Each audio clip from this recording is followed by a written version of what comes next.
ideally you should have 3 ultrasonics at the end of that sink.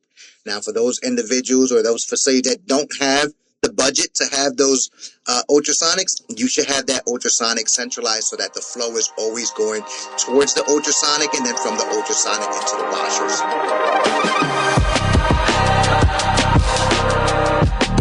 Rising above the buzz of ultrasonic cleaners and the clanking of stainless steel are the ideas and voices that are changing an industry. You're listening to the Beyond Clean podcast, the central nexus for the people, processes, and products that are improving our sterile processing world. Each week, we speak with frontline technicians, CEOs, engineers, and entrepreneurs with a common goal: to help you fight dirty, every instrument, every time. Whether you're tuning in for education or inspiration, we're glad you did. Now turn on those washers and turn up the volume. It's time to go beyond clean.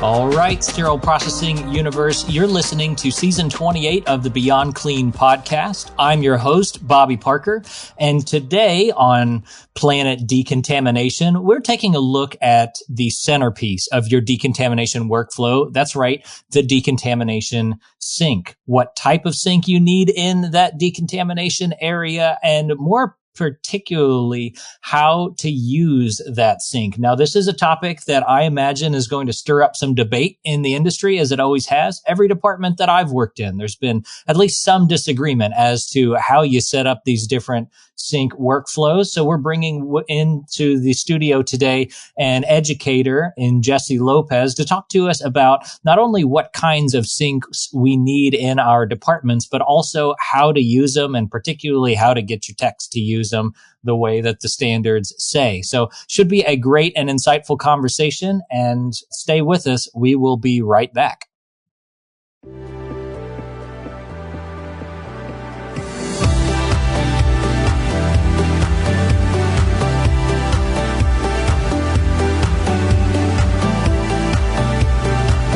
From the studios of Healthcare HQ, you're listening to Beyond Clean, the global voice of sterile processing. All right, joining us now in studio is Jessie Lopez, educator and quality assurance manager at Robert Wood Johnson Barnabas Health. Jessie, it's good to talk with you again. Welcome back to the show.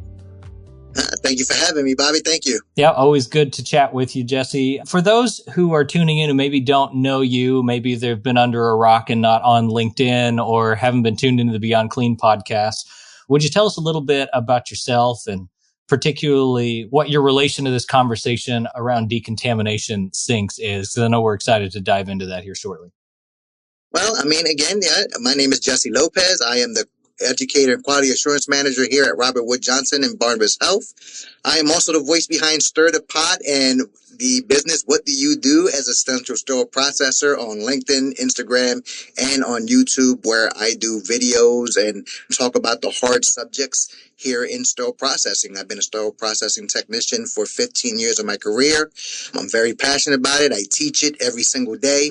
And that's what I'm here to educate and continue it on. So that's my part here. Yeah, I love that. And for those of you, I guess for all of you who can't see inside the studio right now, Jesse's calling in remote and he's got his scrubs on. Said he just came out of Decontam because he's got training a new batch of technicians and wanted to step out and share some education with us today. So I appreciate that passion. I've had the pleasure of hearing Jessie speak a number of times about manual cleaning, about decontamination at various conferences, and always appreciated some of the insights that you had to bring. So we wanted to make sure that we got you on this conversation as we are talking about decontamination. Season is called Planet Decontamination. And today we wanted to talk specifically about manual cleaning and sink setups. So Jessie, why don't we dive right into this? When we say decontamination sink, let's hit some definitions here. What exactly do we mean? Does any old restaurant sink do the job? What is it that makes a Decon sink a Decon sink? Well, decontamination, first we have to define what is the decontamination area. And for sterile processing, decontamination area is the area within Central Sterile where all soiled items or all soiled equipment comes to be cleaned. And the decontamination process itself is to make an item safer for the next process and or handling. So if you want to put all those definitions and kind of say what a decon sink is, it's where that cleaning takes place at, where that manual cleaning or manual preparation takes place in that specific area. For sure, for sure. And so give us an idea of what a proper decontamination sink might look like, or maybe some sinks that you've seen or know of that would definitely not fit the bill for a decontamination sink. Well, first is Amy ST79 gives us guidance on what our sink should look like and that setup should be. And this depends on what are you decontaminating. If you're talking about sterile processing with regular instruments, you have one guideline. And then if you're talking about endoscopy, it's a second guideline. But they're telling you that it should be a specific height from the floor, specific depth, and specific width.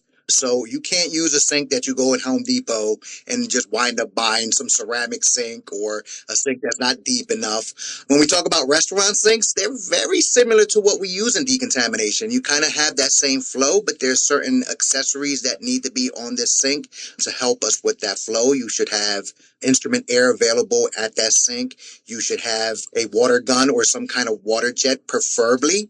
And then you're going to have your different water qualities. You're going to have your utility water, and then you're going to have your critical water that should be dispensed at these sinks. Yeah, and most of the time, these decontamination sinks are made out of stainless steel because we want something that's cleanable, that's durable. I remember going into one facility that had, sterile processing hadn't been touched since the 80s there. It was like, walking into a time capsule, and the decontamination sink setup was what you would probably find in, in a house bathroom in the 80s. There was this laminate countertop with some kind of wood aggregate underneath the laminate, and then it was a stainless steel, but maybe what we would think of more for washing hands, sink inlay set down into it. But the trouble that we noted with that sink setup is over time, the water had started to seep into the cracks around that laminate. And so it was all bubbling up and crinkly and gross looking. And so, we don't want that situation going on. We want to make sure that our sinks are cleanable and wipeable. You also mentioned that the depth is important, and this may be kind of obvious, but since we're going through all of the definitions here, what are some of the considerations we need to think about in terms of how wide or how deep the sink is and why that matters? Like, what's the risk of having a sink that ends up being too small? Well, again, it's you have to look at what your establishment has. If you have like really long, there's in the US, we have different variety size trays. And what comes to mind to me are the robotic Da Vinci robot containers. We're looking at our bariatric laparoscopic trays, which are extremely long. If your sink isn't long enough where you can set that tray in the bottom of the sink so that you can fully submerge it, you're going to have issues. So you definitely want to have a sink that's large enough, deep enough, so that when you fill it with water, it can submerge completely under the surface of the water. Yeah, that's the big thing. And also for something like a flexible endoscope that you're rolling up or wrapping up, making sure that it's big enough that we're not, kinking that as we wrap it up super, super tight. It's got to fit the instruments that we're doing. One last comment on sinks. I know we're definitely beating the dead horse here, but the depth of sink, is it possible to go too far in the other direction, to have one that's way too deep? Definitely. I'm glad you mentioned that because I have seen sinks that are ridiculously deep.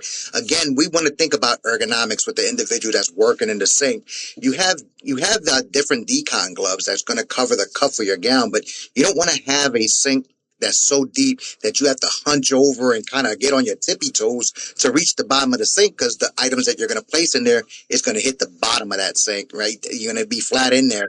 So you don't want to reach into that decontam water that has enzymatic as well as soil now seeping into your gloves and saturating your gloves. So yeah, that's an issue as well, especially when you're considering the height of certain individuals. Not everyone's, 6'5", or, and have arms, the length of basketball players. So you have to take that consideration for everyone who's working in that area. Yeah, I think everybody's had to work with one that's a little bit too deep. And just thinking about it, I can feel the twinges in the lower back. So that's definitely an ergonomics challenge.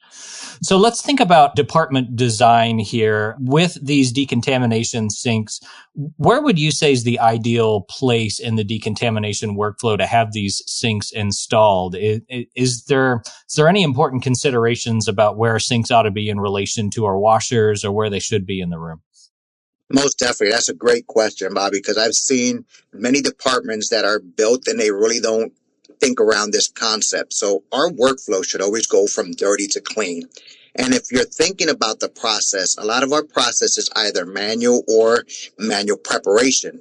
So most of our items we want to put through that washer. So if we're thinking of our flow from dirty to clean, anywhere where that washer is located, and let's say the washer is located in the center of the room, okay, and you have sinks on either side of the washer, your flows on those sinks are going to be different, okay? So anything that's on the right-hand side of the washer, and if the washers are behind you, let's assume the washers are behind you, the sinks are in front of the washers, your flow should go from right to left. Dirty is going to be on the right, and you're going to work your flow to the last bay, which is the critical water, rinse, and then into the washers that go behind you. If your sinks are on the left-hand side, assuming that the washers are behind you and the sinks are in front of you, your flow is going to go from left to right. Okay. Again, dirty on the left-hand side, your flow should go to the right because you never want to go back and forth because you have a risk of cross-contamination. Despite the fact that the entire room is dirty, you want to have that one-way flow towards the washers. Right. So whichever way is moving towards the washers is how we want to keep that flow going, like you said, to keep that one-way unidirectional flow from dirty to clean. And I appreciate that you brought up the cross-contamination piece of it. And as we dive into sink workflows, that's going to become important. It's easy sometimes in decontamination to get the sense that, everything in here is dirty. It doesn't really matter what order I do things in, but at the very least, being able to say that we're organized, that we know which trays have gone through the process so we're putting, straight dirty trays straight into the washer. There's value in having that sink set up so that we have a one-way flow. One last piece about this flow discussion before we keep going. I wanted to ask about ultrasonics. What in your mind would be best practice for how we have that ultrasonic cleaner set up with respect to our sinks in the manual cleaning process?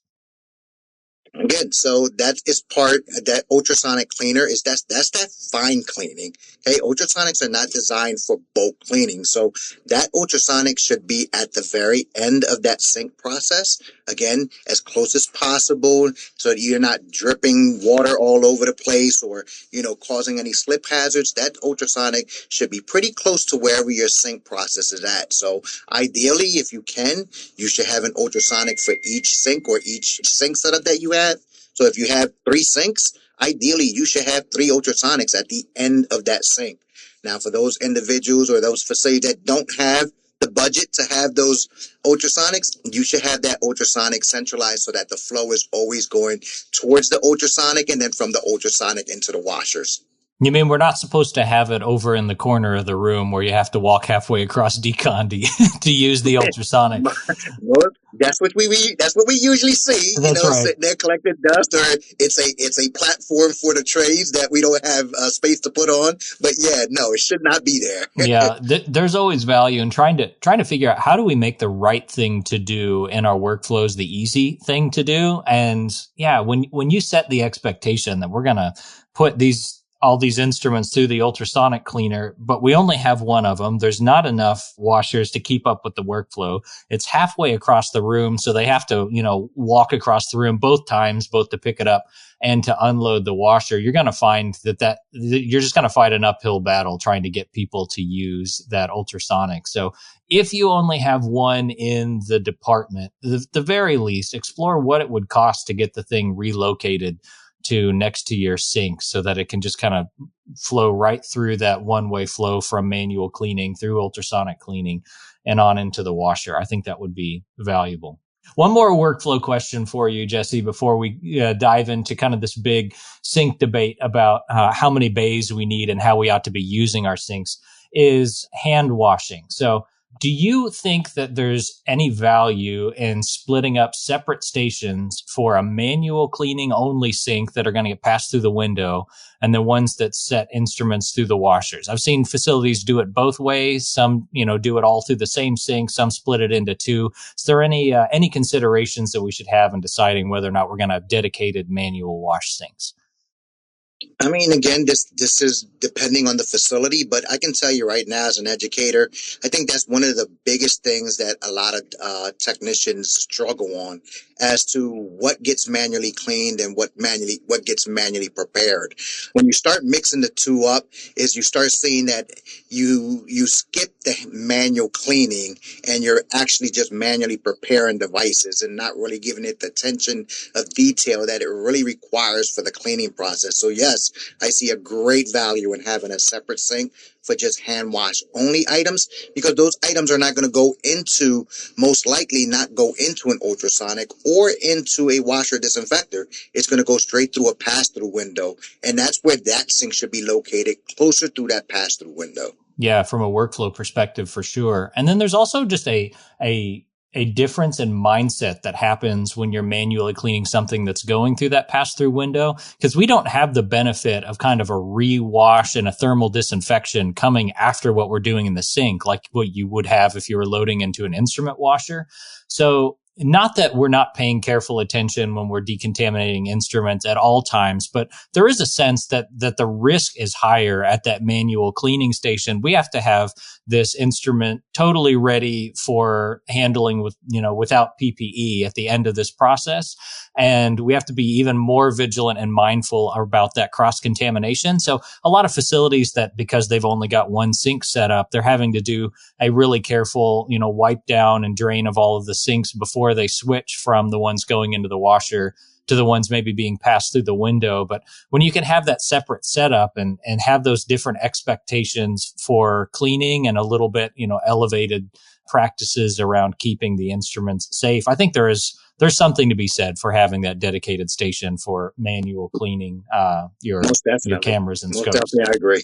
So there's one more type of sink that we ought to have in our decontamination area. Those are for hand hygiene sinks. Any comments you want to add about the hand hygiene piece of it? It shouldn't be the same sink as a Decon sink. Let's put it that way. So it should be that separate sink that looks like that Home Depot bathroom sink. It can be stainless steel, but most likely you'll see that sink over in the little corner or off to the side there, preferably closest to the door when you're about to exit Decon, because when you're doffing your PPEs, you want to perform, that quick little hand hygiene going out, even though you should wash your hands outside of Decon. But just in case a glove rips or you get an accidental stick, you want to have access to washing your hands. And you'll know most likely you'll see the eye wash station close to that area as well. Yeah, often that eye wash is plumbed into that sink. There are some that are dedicated on the wall, but you see a lot of times ones that are plumbed into the hand washing sink, which is fine if it's set up that way. But what we sometimes see is the eye wash being plumbed into the decontamination sink where instruments are cleaned. And that is specifically called out in the standards that you must not do that. Don't have your eye wash on your decontamination sink. We don't want that. That is correct. We don't want that. All right. So that's got all of our sinks covered. And Jessie, up to this point, we've been mainly just working through the appetizer to the conversation. But the big value, I think, to our talk around decontamination sinks isn't necessarily what the right one is or where you should install it, because I bet the majority of our listeners tuning in today don't have a whole lot they can do about changing the sink that they have in decontamination. But the question is, how should we be using the sinks that we have? Like, how many sink bays are ideal for the sink that we have in the department? And what should we be putting in each one of those sinks? So I'm just going to leave it right there and let you run whichever direction you want to go with that question, because this is a big conversation.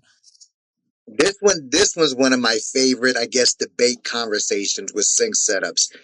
Because not only do our training manuals call it out a specific way, but also our standards call it out in a specific way that I believe, in my opinion, was written back before the days of pre-treatment or pre-cleaning.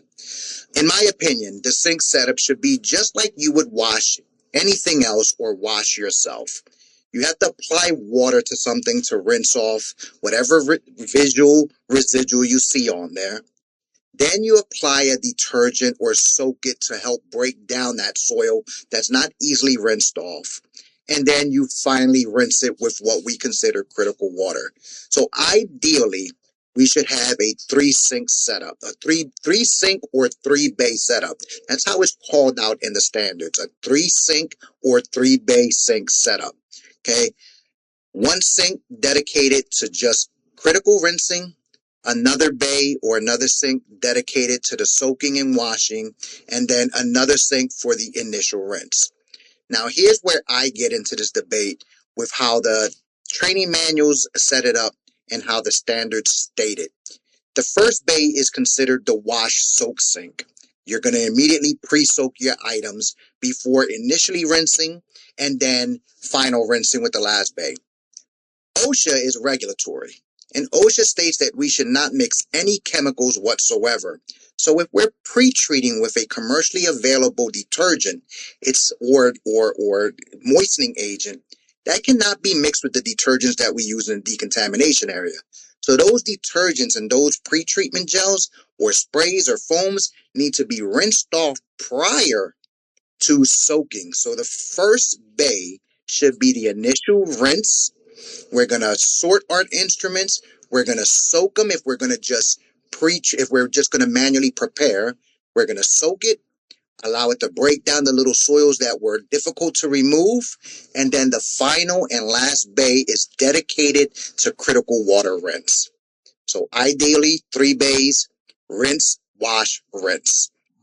Gotcha. So I've seen a number of different kind of technician preference workflows get set up on those 3 bays. I think the wildest one for somebody who was trying to get more volume through the sink setup had, an enzymatic soak in the first and third bays, and they were soaking in both of them, and then they were bringing them to the middle to rinse off. And the reason they were doing that is because that sink setup had 2 of those overhead sprayers, and they found they could get more impingement force if they used both of them at the same time. So they kind of had attack from all angles going at that middle sink. And so what are, in your mind, some of the risks associated with ignoring those recommendations around the 3-bay setup of kind of initial rinse, middle one wash, third one final rinse, and just going with whatever workflow you feel works best in Decon? Well, again, it's more of regulatory. Like if you're just mixing chemicals, you don't know what that reaction is, regardless of how many times you got away with it. Come on, we talk about the speed. I talk about the speed limit all the time. Rarely any of us, drive the speed limit. That's the regulation. That's a law. Until you get into an accident, God forbids, or you get stopped by the boys in blue. There's a penalty to pay for that. And if Joint Commission walks into your facility and you're found not following the policies or the standards that you state that you're following, that is a citation. Okay. You also kind of get confused with your own workflow. Just because you're setting it up like that, when you go to lunch, the person who follows you at that sink isn't going to know that, flow. They're going to look at it like, what's going on here? So it should all be standardized. We should all be doing the same thing because our competencies are based on our workflows. Are you competent enough to do this job, or are you just winging it to make things go quickly? And again, Decon is never about speed. It's about efficiency. Do it the right way the first time, and you don't have to do it again. Yeah, so much of what we do in sterile processing is based on those standard procedures. And I know that you've been there where you're working in the department and you peek through the pass-through window and there's that one tech who's working in decontamination and you're thinking, oh man, like I'm going to have to do an extra good job of checking my instruments today because probably some dirty stuff coming through, or heaven forbid everybody puts on PPE on the clean side because they just know what's coming out of the washers today. And that shouldn't be so, right? The work of everybody, exactly. The work of everybody in the department should be able to be trusted equally. And the way that you get there is not by just trying to inspire people to do their very best. Like if we just say enough times, treat every tray like it's going to be used on your mom, like everybody's going to do the right thing. There's value in saying that, but there's also value in creating standard procedures that everybody complies to. And I bet if there is that one technician in your department that really struggles getting clean instruments out of Decontam, if you are to be a fly on the wall and observe their workflow, it probably looks different, or there's some shortcuts being taken that don't comply with your facility's policy. So having it lined out is really valuable. I'm curious, Jessie, in the departments that you've worked at or have been in, are there any practices that you've seen that have helped facilities really find some success in getting everybody to do Decontam sinks the same way? Because this is one of those kind of token things that everybody has their preference on, and it's not uncommon to find departments where everybody sets up their sinks different. How do you get them to do it the same way? Bobby, honestly, to keep it 100% real, there is no one formula. It's you have to police it. Simple as that. When the cat's away, the mice play, and when Decon gets crazy, the first thing in human nature is I want to get out of here. So I need to hurry up and finish what I'm doing, not knowing that Decon is one of those processes that, if you compare it to home, you're doing dishes at home and then your husband or wife comes with that pot that you think you're almost done, and they bring a whole array of pots and pans and spoons. It never gets done until you're doing it the right way. It's you're here for 8 hours. Basically, the talk is do it the right way, and you just have to police it. And I'm a true believer that sterile processing, and when you're a manager of sterile processing, you manage as you walk. Walk that floor, be visible, and let it be known that, we're here to do the right thing. Yeah. I think that last cultural piece of it's really big too, that we're here to do the right thing, establishing a team identity around that so that you can get some of that peer policing and peer coaching going on where everybody knows what the right thing is. I think some of the challenge in some of these departments is there just hasn't been that expectation established. So nobody really knows what is the one right thing. And so obviously in that situation, preference is going to reign supreme. And so if you have that expectation, maybe you've got signs set up for each of the basins, this one's for rinsing, this one's for washing, this one's for the critical final rinse. It's a little more obvious to everybody whenever that's not being followed. And so that can be really helpful. One last conversation around this sink setup. If you're to go and look at the AAMI ST79 standards, and I checked that before our call because I knew that you were going to bring these up, around that 3-section sink ideal, it also mentions in the design considerations area having a 2-section sink available for soaking and rinsing prior to cleaning. What are your thoughts about that? And have you ever seen that set up in a Decontam where we've got kind of our pre-soak sink that we're maybe getting off that pre-rinse or that pre-treatment, and then after that it goes to the manual cleaning sink to get ready for the washers? Yeah, this one I've debated and talked about quite a few times. And a lot of individuals don't really see or understand it. They kind of ignore that altogether. And again, I believe this was written into the standards before pre-treatment and point of use treatment, because again, we can't mix chemicals. So if we're pre-soaking, rinsing, and then we're cleaning, our cleaning process is rinse. We're going to soak again and rinse. It kind of doesn't make sense why we're going to pre-rinse something unless it was not pre-treated at all. Okay. If that's the case, then again, our initial rinse should help loosen up some of those soils, because some of those soils are going to rinse off pretty easy. Now the actual manual soaking in the middle bay, depending on the IFU of the detergent, can be anywhere from 1 minute to 5 minutes for the detergent, or the IFU of the device may call for longer soak times. Da Vinci arms come to mind all the time. 30 minutes of soaking. that's done for a reason, because we can't get a brush down those lumens. So we're expecting the detergent to help loosen that up so we can flush it. So quite honestly, I believe that 2-bay setup for pre-soaking and rinsing prior to cleaning is a very old practice. And no, I have not seen not one sterile processing department do that or have that set up in their facility. Yeah, same. I have seen some additional basins be brought out for something like cleaning those Da Vinci arms, where you've got a half-hour soak involved, so that it's not tying up your workflow for a full 30 minutes. They'll soak those in that basin off to the side while they're working. But yeah, not an extra sink setup. It's a curious conversation. All right. So what have we missed here, Jessie? Is there anything else related to sink setups that you think would be valuable to add to the conversation today? Honestly, it's your accessories on the sink. So I've seen so many sinks when they're with the setups, like you'll install, and this is my pet peeve with the installation of new departments, is you'll have the sink set up and then you'll have that overhead spray arm off over to the side where the final rinse is going to be at. So, and you can identify where that final bay is at because it has that funny faucet that every sink has. It's like for critical waters, this high powered jet stream in there. And I'm like, how do you rinse off with that high jet? So you wind up changing that. But having the overhead sprayers that they're not, pressure washers, that they're having copious amount of water to give you for that rinse, having instrument air for when you're doing those hand wash items, because you don't want to pass them soaking wet through the washers, and then having some kind of jet gun, or even I've seen some sinks that have the jet guns that shoot detergent so that you can prime your instruments prior to soaking. And that's a pretty cool setup as well.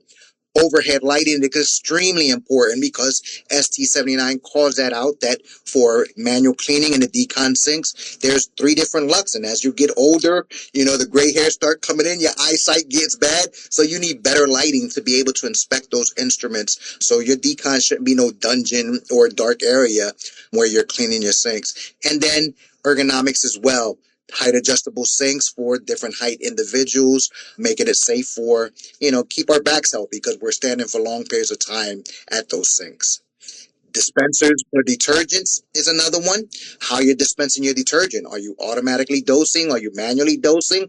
And temperature regulators, or how you checking those temperatures at that sink, because there's a required temperature for detergents. Yeah, you've got me dreaming, Jessie. It's all about making things easy to do the right thing, right? So everything that you mentioned on that list are things that we need to be able to do. We need to be able to rinse with critical water. We need to be able to flush devices. We need to dispense our detergent. We need to measure temperature. We need to be able to time soak times, things like that. And there is a manual workaround for every one of those processes, whether it's, syringes or manual flushes or thermometer stickers and things like that. But if you can dream it up about something that would make it easier with decontamination sinks, there's probably an automated solution out there. So yeah, making a lot of people jealous talking about all those accessories that we may or may not have. I want to go the other direction in just a minute and talk about how do you make it work when you don't have all those things. But before I do, I want to underline what you said about the funny gooseneck shaped critical rinse water faucet. Just back to that conversation of making the right thing to do, the easy thing to do. Nobody's using that gooseneck faucet to do final critical rinse on their instruments. It physically can't do it. It's just this little stream of high pressure water that blasts all over the place. Many times the faucet handle that you turn on, you physically have to hold it on and it automatically shuts itself off because they don't want you accidentally running down the RO tank. You've got to figure out a different solution for that critical rinse water, whether you hook it up to a sprayer or you put a different faucet that's easier to fill the sink with. You got to look at solutions to figure out, how do I make this critical rinse water easy to use, or your technicians aren't going to use. Yeah, definitely. What I see a lot of folks doing is they attach a silicone hose to the end of that and use the little silicone hose as a sprayer. Yeah, that's the $2 version of how to get that to work. But yeah, we've got to be thoughtful about that. All right, I want to wrap and close with this question, Jessie. So imagine that you are, educator in the department that has only one sink in decontamination and it's only 2 basins big, which is not an uncommon experience, particularly in our smaller facilities. What advice would you have for their setup, and what should be in each of those 2 bays? How does the workflow work in that department so that they can be compliant if they don't have the budget today for a 3 basin sink? Well, Yep. Well, again, I'm going to refer to Amy ST79 again. It tells you that if you do have a 2-bay setup, then you should run it as if it was 3 bays. So 1 bay, regardless of how many bays you have, has to be dedicated to critical water rinse. So one of those bays are already out of the picture. So that 1 bay is going to be your rinse bay and your soak bay. And if you're in a busy department, you're going to have a bad day in Decon because you're going to have to be emptying that sink out, rinsing your devices, or you can purchase, if you have the tabletop to do it, you can purchase an additional basin or plastic insert that is used for your detergent water, so that 1 bay is freed up so that you can rinse and then soak in that detergent basin. So you still have to operate it as if it was a 3-bay setup. Hopefully you're not a busy department with 2 bays. Yeah, you're right. We don't want to be skipping steps. And I have seen some products out in the market that can kind of function as a temporary sink. You mentioned kind of the plastic bin setup. So getting creative around that without necessarily having to install new drains and a whole new sink setup could be the solution. Well, Jessie, with that, we've already run out of time. Really interesting conversation around sinks. It's interesting. We're on season, I think this is 28 of the Beyond Clean podcast, and we have somehow not run out of topics of things to talk about in sterile processing. This conversation goes a lot deeper than we were able to scratch today. And you made allusion to it about this being a debate. There really are a lot of conversations that are going on about the science and efficiency of how these sinks ought to be used in departments, and a lot of disagreement out there in the industry around sinks. So I appreciate you helping bring some of the standards into the conversation and clarifying for us today how the Jessie Lopez workflow would work in the small department. I appreciate your insight. So thanks for stepping out of Decon and shedding some light for us today.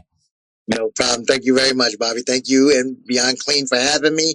Always a pleasure talking to you guys. All right, then. We'll talk to you again soon. All right, guys. Peace.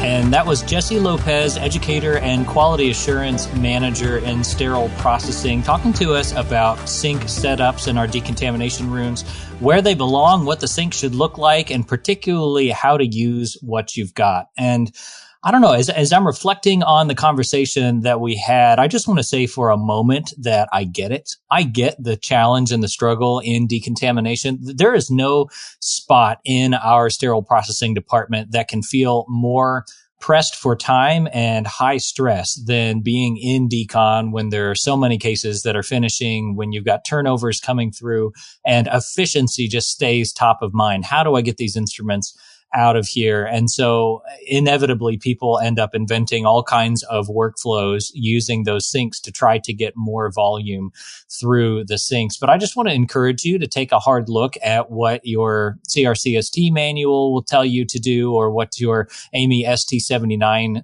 guidance says about what your sink setup ought to look like, and to constrain your workflow to conform to those best practices and guidance. So challenge laid down, and be that quality champion in your department to make sure that everybody else is following those same requirements.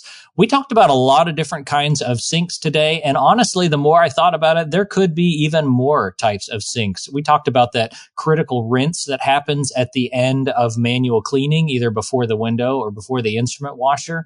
But did you also know that you need to have a rinse after you've run your instruments through an ultrasonic cleaner? If you don't have a rinse already built in to that ultrasonic cleaner, you might then be either bringing it back to your manual cleaning basin, or have just one critical rinsing basin right next to your ultrasonic cleaner. So many different setups, obviously different in every facility. We have not said everything that there is to say about sink setups in the department. If you've got a crazy sink setup story, or just a question or curiosity that you have where you want to add to this conversation, we'd love to hear from you at info@BeyondClean. And with that, we will leave you, as we always do here at Beyond Clean, and say, keep fighting dirty. Thank you for listening to this week's episode of Beyond Clean. As a reminder, you can help support us by subscribing to Beyond Clean on your favorite podcast app. or by downloading the smartphone app on iPhone or Android. Simply search for Beyond Clean in the App Store or Google Play. The best thing about downloading the smartphone app is that you can access bonus content for certain episodes and view episodes in certain categories, like articles on the go and vendor spotlights. Are you following us on LinkedIn or Facebook yet? If you are and you love an episode or post, then let your social network know about it. Like, comment, or share our posts along with your thoughts and keep the conversation going. If you have any topics or guests that you would like to recommend for a future episode, just send us an email to info@beyondclean.net. We look forward to hearing from you.